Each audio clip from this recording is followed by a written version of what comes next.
Hey guys, thanks so much for clicking on the video. This is Hollywood Divas, Season 1, Episode 6. Okay, a whole lot. There was like some things that were actually going on. I'm going to start right off with this whole situation about this Instagram picture. And y'all know I love Lisa Wu. Love Lisa Wu. But that whole situation is kind of petty. Who really gives a shit if Golden and Elise are friends, or how that whole thing? I just kind of been ignoring it while it's been going on because it's just silly. It really is silly. And really, who gives a shit? Because I don't give a fuck about Elise or Golden. They can both take a hike. But anyway, so we go into that whole thing. That's that. It's petty. I'm not talking about it anymore. Golden and Elise come out and they're going, she's going back and forth, blah, blah, blah, blah, blah. Golden's now accused Lisa of having butt injections. Where did she even get that from? I have no idea. But anyway, the thing about it, I told you all to watch Elise. Elise politely ended up having a luncheon with Lisa and straight flat out told Lisa everything that was said in the conversation. Like, seriously, what kind of friend is that? That's a friend that you don't need to be around. I mean, she gave it up, the whole thing, all of it. Oh, yeah, she says you had butt injections and blah, blah, blah, blah. And I'm just looking, I said, this is a mess. Then she told Lisa exactly where to find Golden. Because you know how Lisa is, she's going right to her. She went down to her dance studio that she was having this little class at. I gave her the time and everything. She went and met her right on outside and questioned her about it.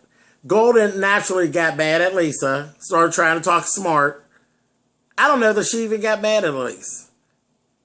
But again, I think the thing with Golden, she's an opportunist, so whatever, I'll just go ahead because maybe, Elise will be able to do something for me, and she know Lisa ain't going to do a goddamn thing for her. So I see that.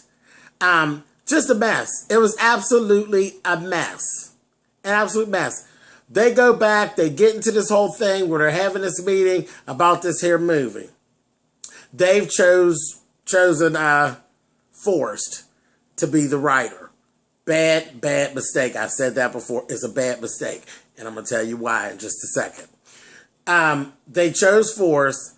Paula was playing this game, and she's being all coy. And still, why is she sitting up on the stage while they're sitting lower? I'm like, I don't know why nobody catches that, but Golden did actually mention it. But I wouldn't have it. Fuck her. I would call her on her bullshit. But anyway, while they're sitting in a meeting, they're trying to work out schedules. Countess actually tells them, I have surgery scheduled, and all I need is 2 days to recover, and I'll be good. Then Golden jump her ass, and then will say, well, wait a minute, wait. What surgery are you having? Just as if it was any of your motherfucking business, Fawnzilla. She says, I'm having the full body lipo. Oh, no, I'm just so against this. Mind your motherfucking business, you goddamn monkey. So, Countess looked at her baby, and I said, I know all my people who watch me cracked up because she turned around and looked at that bitch and gave that bitch that side eye. I said, yes, Countess. She gave it to her. But I cried. I said, that's a mess. She always got her damn foot in her ugly ass mouth. Anyway, moving on. They're fussing and going on, and I'm looking at how all of this is working out. This is all some bullshit with Paula. I told y'all that damn Paula, she's shady. She is shady. Now, then there was a whole argument about the email. They needed an email address for Forrest so they could go in because they said, okay, the script that he did is very heavy on Paula's character. Naturally. The whole thing of them picking Forrest is Paula's going to be controlling the whole goddamn thing like it was supposed to be in the beginning. But whatever, this is their dumbass mistake.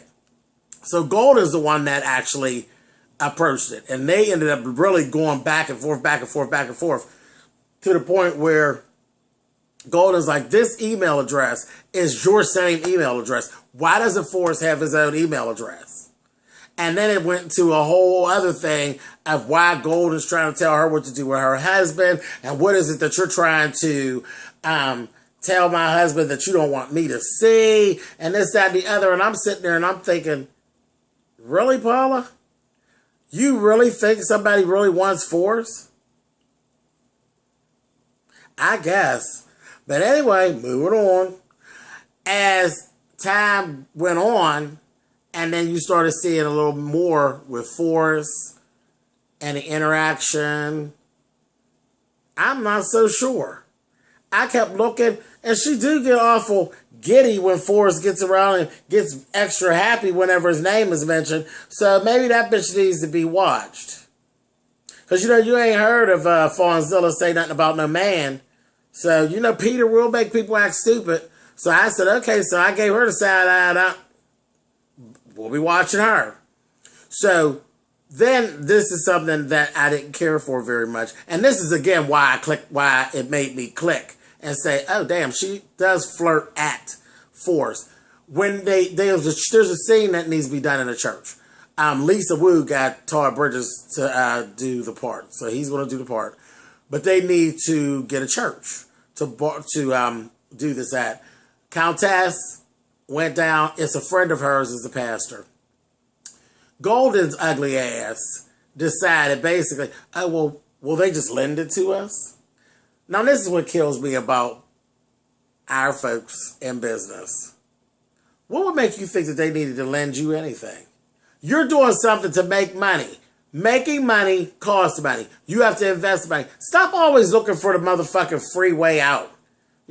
Ridiculous. Absolutely ridiculous. And Countess was like, no, you're going to have to give him something.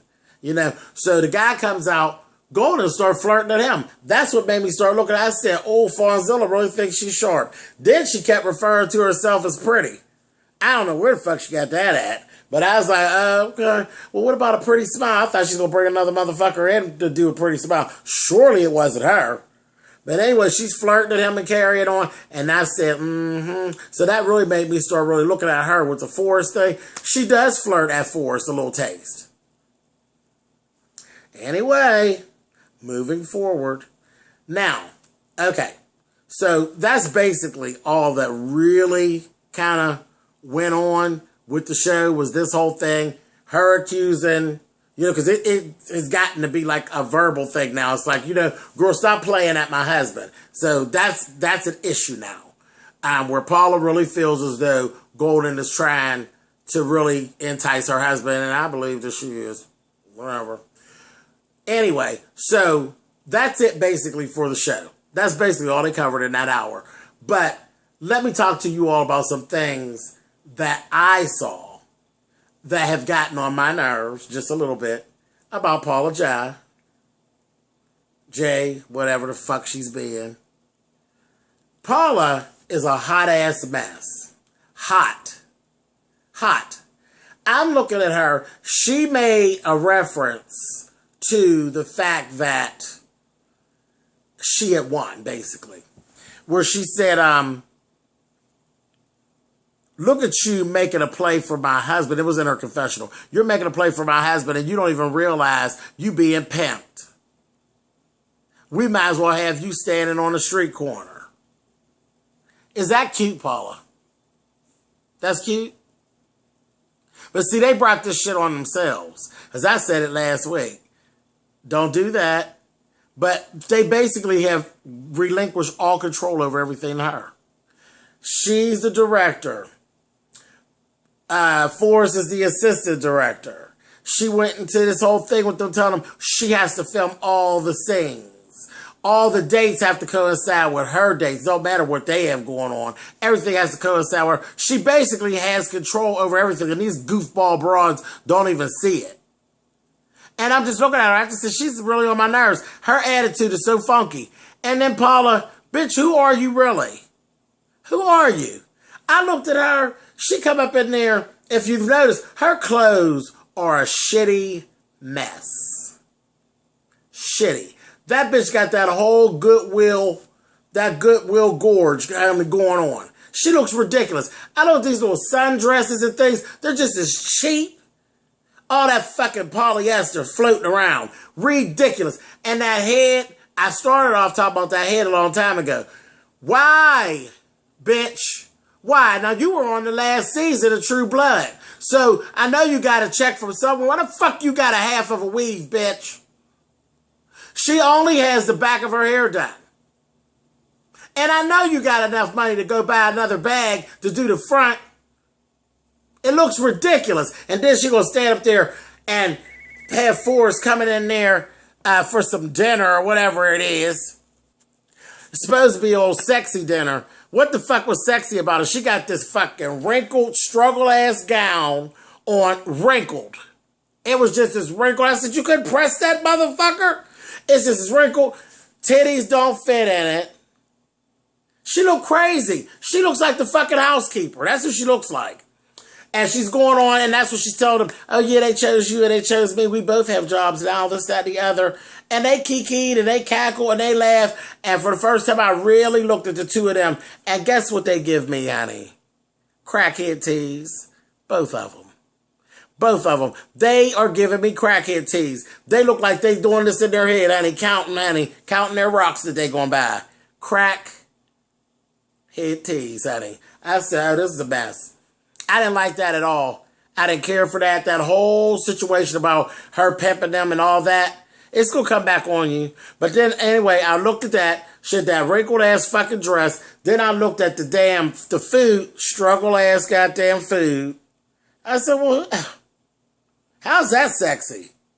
A mess. And then I'm like, damn, get your nails done. Her fingers are a mess. An actress? Really? She the one should be playing the crackhead in the little show.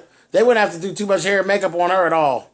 Not at all, because she's already ready to roll. She looked ridiculous. Absolutely ridiculous. And she has slickly taken over this whole production. Again, yet again, she's calling all the shots. That's the best. That's the best. But them fingers, I said, oh, when I looked at her hands, I said, girl, you look like you've been digging in Forrest's butt out of here all night. Horrible. I mean, just horrible. No nails, no nothing. She didn't even have, like, clear polish or anything. She's ridiculous. She really is. And she really is not doing a good job of keeping herself up. She really looks bad. She looks like that whole thing of living out of the bag. So I don't know that wasn't true, you know? Because I know there was a lot of talk about whether or not it was true that she was really living out of garbage bags and all that. And people thought that they just did that for the show. No, that bitch got that hefty cinch sack type of look going on. And on that, y'all can thumbs up or thumbs down. You know how that works. We'll be here again next week to see what's going on. But I think they have truly fucked up and gave her all control over what it is that they're doing. And Countess said it. She sat there in the one little scene and said, this project is not going to go any further than that front door over there. And I believe it. I believe it. And that table read, that was the other thing. I forgot that. They did a table read. As a writer myself, honey, it wasn't captivating. It wasn't holding my interest the fuck at all. I thought it was really, really shabby. And them going down the table, nobody was really impressing me. That motherfucking movie is, I don't even know if that motherfucker will make Netflix. Anyway, talk to you guys later. Leave comments. Let me know what you're thinking. All right, guys. See you later. Bye-bye.